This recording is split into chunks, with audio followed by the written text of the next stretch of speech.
Meu Pai querido e amado, nós te pedimos a presença do Espírito Santo aqui nesta noite, em mais uma terça-feira na qual nós nos reunimos.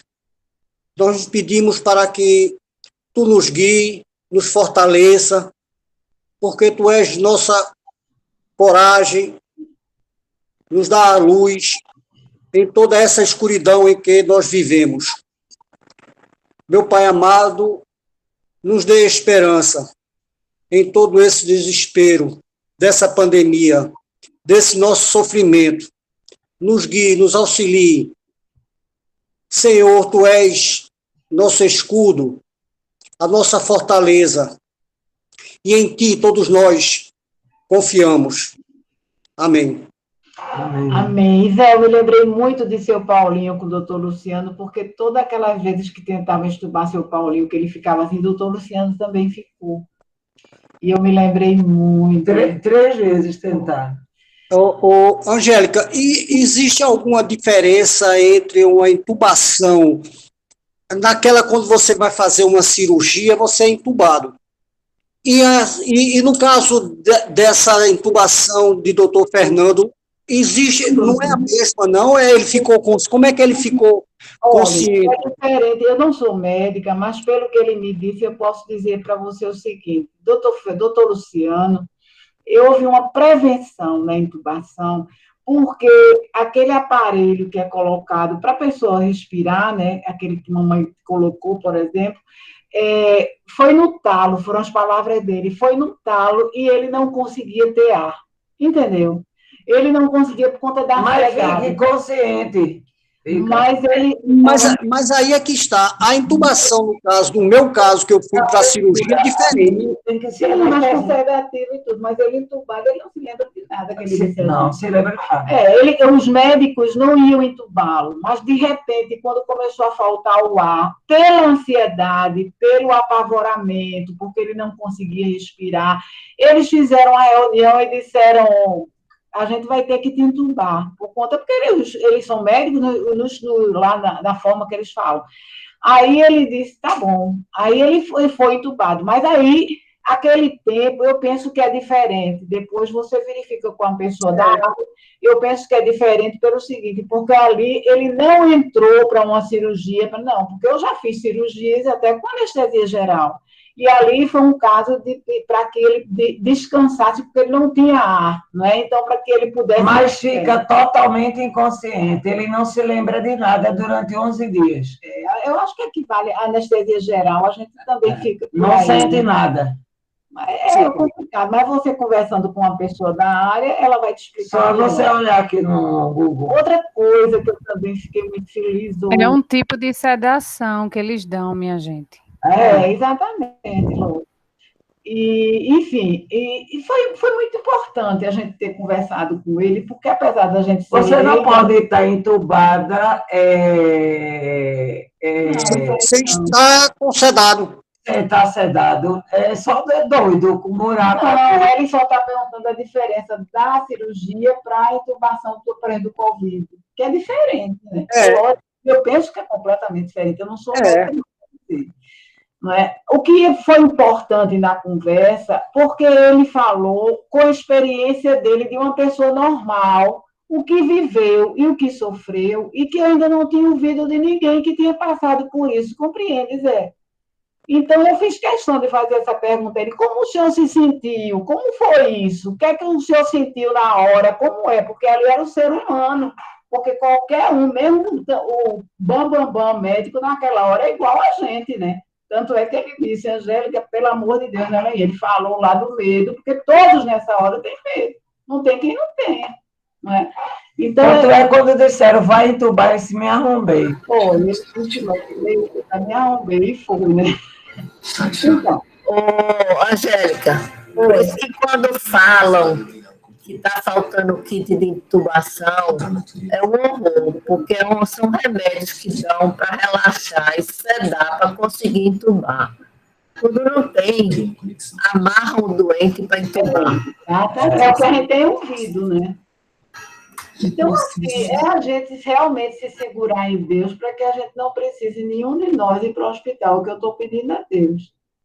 Para vocês terem uma ideia, né, Rafaela, eu botei hoje na casinha, Rafaela, minha assistente, está com Covid, e a mãe dela também. 30 e quantos anos, Rafa? 30 e pouco, mas a mãe já tem perto da minha idade. É. Entende? Então, é muito complicado tudo isso. Mas vamos lá, minha gente. Veja só. Às vezes eu fico me questionando, né, e fico observando que as pessoas desejam que a gente tenha resposta de Deus para tudo o que acontece, né, para o que está acontecendo, para sofrimentos que a gente não tem resposta. E aí, os mensageiros da esperança, que eu diria, os mensageiros da palavra de Deus, todos nós, da forma que a gente sabe ser, cada um, e como Deus capacita, a gente tem que encontrar em Deus a forma da gente levar esperança, não só para a gente, mas principalmente para as pessoas através de Deus. Nessas 2 últimas semanas, nós temos estudado acerca do Espírito Santo de Deus por conta principalmente da época. E principalmente porque a gente sabe que depois da morte de Jesus Cristo aconteceu o Pentecostes, né? Que foi derramado o Espírito, que todos nós sabemos, que pelo fogo do Espírito e o vento forte, os discípulos de Jesus, né, foram acolhidos, o Espírito Santo foi derramado neles e o Evangelho de Deus continuou a ser levado com muita coragem, né? E como não poderia ser diferente, nós, nesses tempos difíceis, eu penso, não sei como vocês estão lidando com isso, mas diariamente a gente vive experiências diferentes. A gente vive uma experiência que a gente fica mais atenta, se não a palavra de Deus, os efeitos de nossa fé em Deus durante tanto sofrimento que escutamos, não é? E hoje eu queria completar tudo isso com uma reflexão, mais uma reflexão do apóstolo Paulo, que é considerada uma das mais significativas, se não for a mais significativa, denominada Romanos. Vocês sabem perfeitamente que antes de eu começar a reflexão, eu gosto de que nós possamos nos situar no local, como aconteceu e por que aconteceu. Essa carta de Paulo, apóstolo, ela foi escrita mais ou menos 55 anos, 56 anos depois de Cristo. E essa carta dos Romanos, que a palavra já está dizendo que foi direcionada à comunidade romana, ela foi escrita antes de Paulo ir a Jerusalém, depois da sua conversão.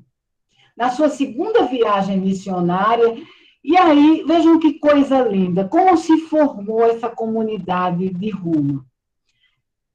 Alguns judeus e gentios que moravam em Roma, eles vivenciaram o Pentecostes, olha que coisa linda. E aí, quando eles vivenciaram o Pentecostes, um grupo dessas pessoas que vivenciaram o Pentecostes retornaram para Roma e aí fundaram a igreja primitiva. O que é a igreja primitiva? A igreja primitiva, lá em Roma, e como em todos os lugares, muitas que Paulo inaugurou, como a de Coríntios, como a de Efésios, então, mas a de Roma não foi inaugurada por Paulo. Esse grupo, que se reunia em família cristã, tinha a presença de pais, filhos e de amigos que tinham a mesma fé, e ali realizavam as suas reuniões, né, reuniões essas que eu penso, o meu pensamento, quando da inauguração da casinha, foi exatamente baseada nessas igrejas primitivas. Porque na igreja primitiva, naquela época, não existia um local reservado para a realização de celebrações religiosas. Então, o que é que ocorria? As reuniões eram realizadas em famílias e ali a Eucaristia era servida, né, o pão e o vinho, em memória de Jesus Cristo, pedindo, como a gente faz usualmente na casinha, pedindo a bênção de Deus e pedindo a Deus que utilize nós para que nós possamos nos beneficiar do sangue do corpo de Jesus Cristo, resguardado o simbolismo e tudo que representa a Eucaristia. Então, nesse contexto, Paulo escreveu a essa comunidade e Deus, como utilizou muito esse servo dele, ele escreveu com uma carta de consolo para o que aquela comunidade iria sofrer com a caída do Império Romano. A gente sabe que houve uma transformação, uma revolução social, econômica, política naquela região. Então,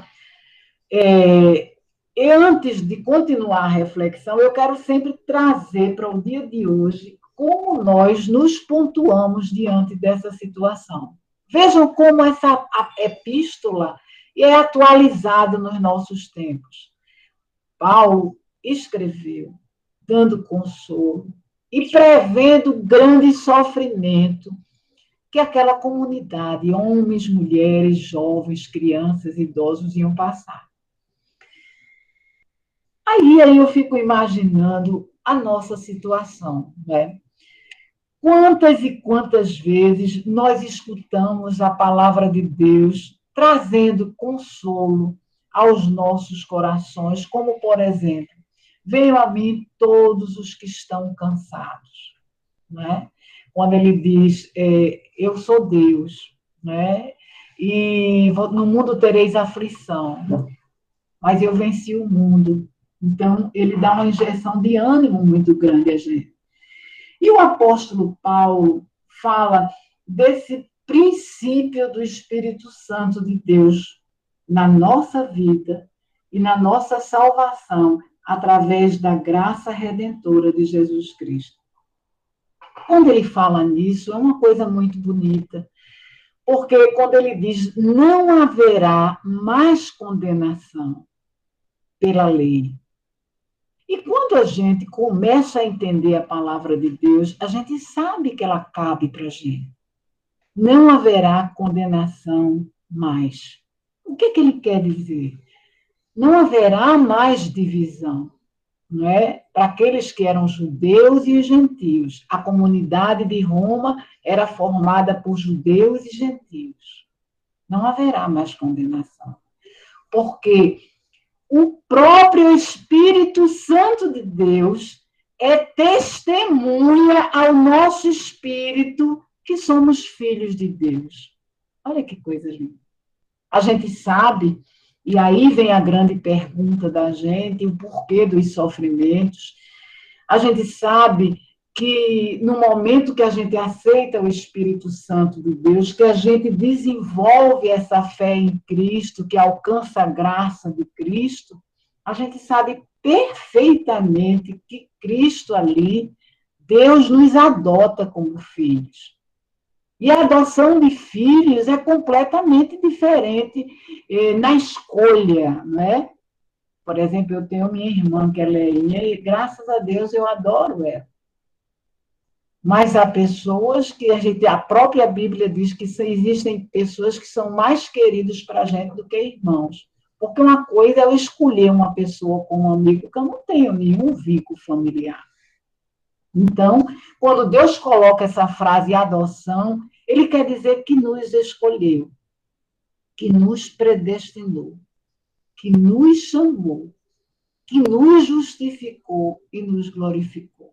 E no momento que ele chama, nos adota como filhos, nós somos herdeiros de Cristo e co-herdeiro dos seus sofrimentos. Porque o mesmo Espírito, vejam que coisa linda, que ressuscitou Jesus Cristo, é esse mesmo Espírito que alcança o meu coração e assim me beneficiará com todas as coisas que foram dadas ao Filho de Deus. Amém. Por quê? Porque aí existe a esperança que Zé Roberto falou. Angélica, como ter esperança no amanhã com um panorama desse? A esperança não pode ser visível, senão não é esperança. A esperança a gente não enxerga. A esperança a gente espera pacientemente naquele que nos prometeu, que nos glorificará e nos dará uma vida eterna. Amém. Eu queria que vocês entendessem por que Paulo disse isso. Porque, vejam, aqui estou eu, para que a gente possa compreender. Existe um espírito em mim que me faz mover, que me faz ficar viva. Compreendem isso? Que me faz olhar, que me faz... Entende? Tem vida. É como aquela... Eu comentava até hoje com Tereza, que é como o Vale dos Ossos Secos, que foi a palavra de Márcio Mendes ontem. Por exemplo, ele diz a Ezequiel, né? Deus diz, filho do homem com Ezequiel, profetiza, porque ele está dizendo ali a Ezequiel que ele capacita qualquer um de nós, dando autoridade através da palavra dele. Profetiza esses ossos para que eles tenham vida. Jesus, através da carta de Romanos, ele quer dizer, sem o Espírito não há vida. Mas esse Espírito que mora em mim, que me faz, é dom de Deus, mas não é o Espírito Santo que me testifica no meu espírito, me fazendo ser filha de Deus. Compreendem isso? Então, quando ele diz assim, porque vocês vão morrer para a carne, ele não quer dizer que a gente tem que morrer porque a gente está se divertindo, nada disso. Ele diz que a vida da gente é muito maior do que a carne. E que essa morte que ele está falando é espiritual. Porque eu posso viver 200 anos e ser morta no espírito. Porque eu não tenho... O Espírito de Santo não me vivifica. Compreendem isso? Então, se eu penso no espírito, eu tenho uma esperança grande no meu coração, porque Jesus me chamou, Jesus me predestinou, Jesus me justificou e Jesus me glorificou. Então, quando Paulo diz, todas as coisas cooperam para o bem daqueles que amam a Deus. Ele diz isso lá em Romanos. A gente, por exemplo, agora no início, a gente não sabe definir os propósitos de Deus. Mas eu penso que o doutor Luciano vai ter uma vida muito mais bonita do que antes. Eu estou falando, não estou falando das pessoas que morrem, eu estou falando agora que eu não sei os propósitos de Deus.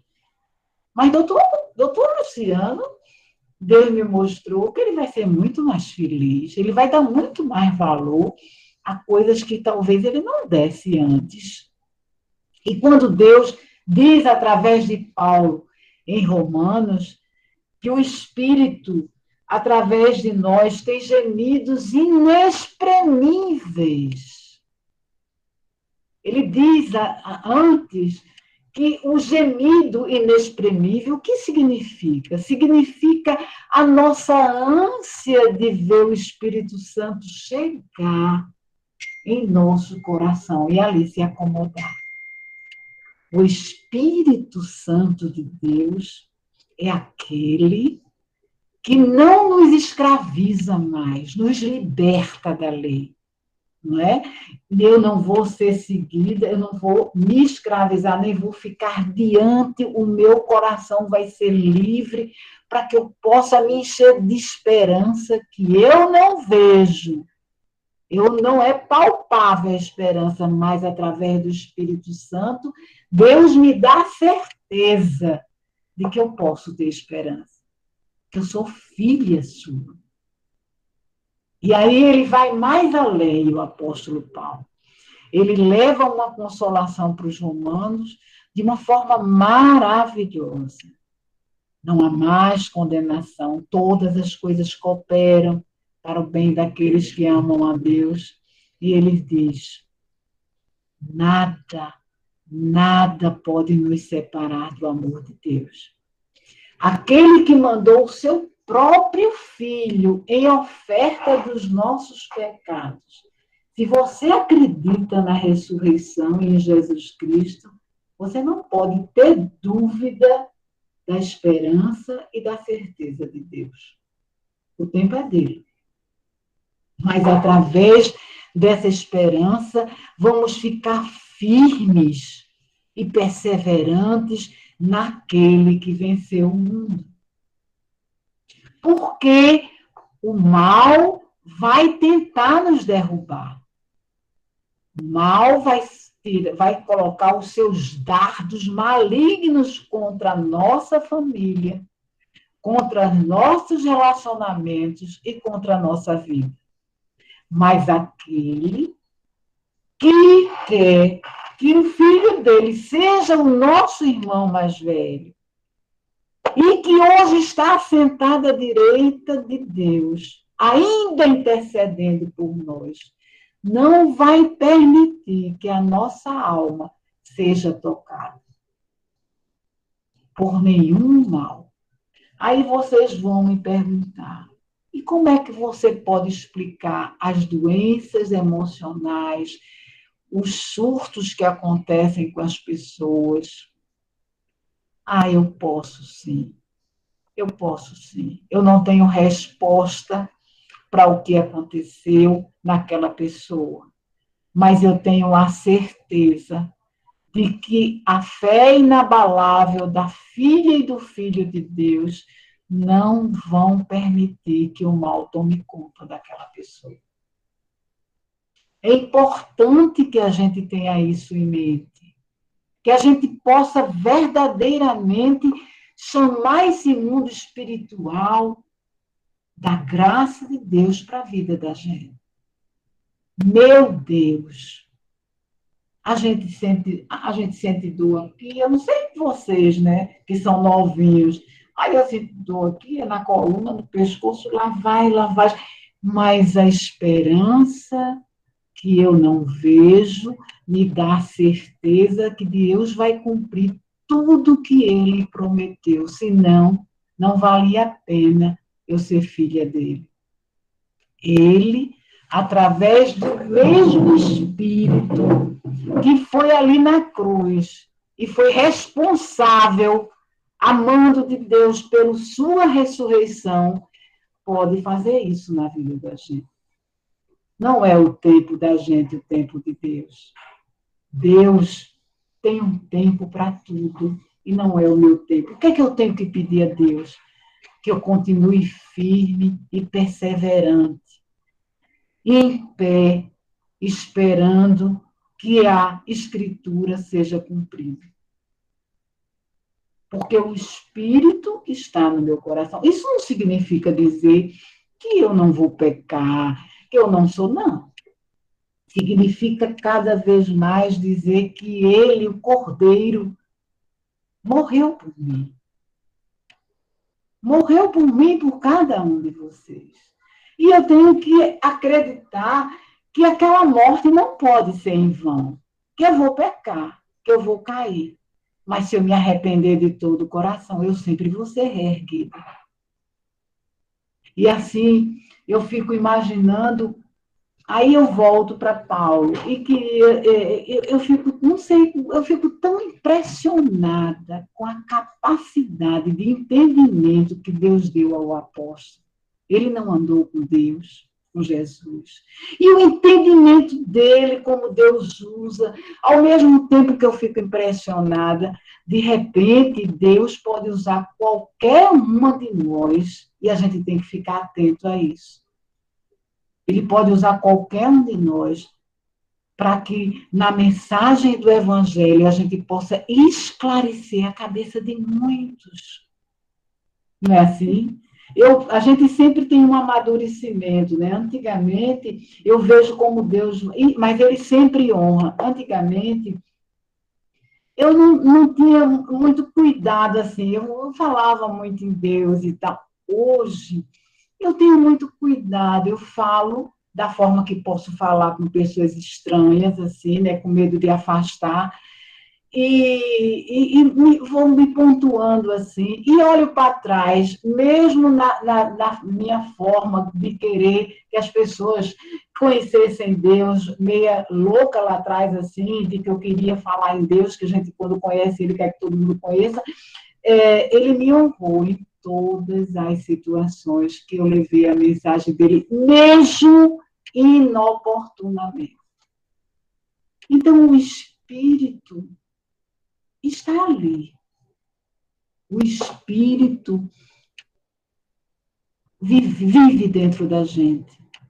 Uma coisa é a gente viver como a gente nasceu, como criaturas de Deus, e outra é eu escolher ser adotada por Deus.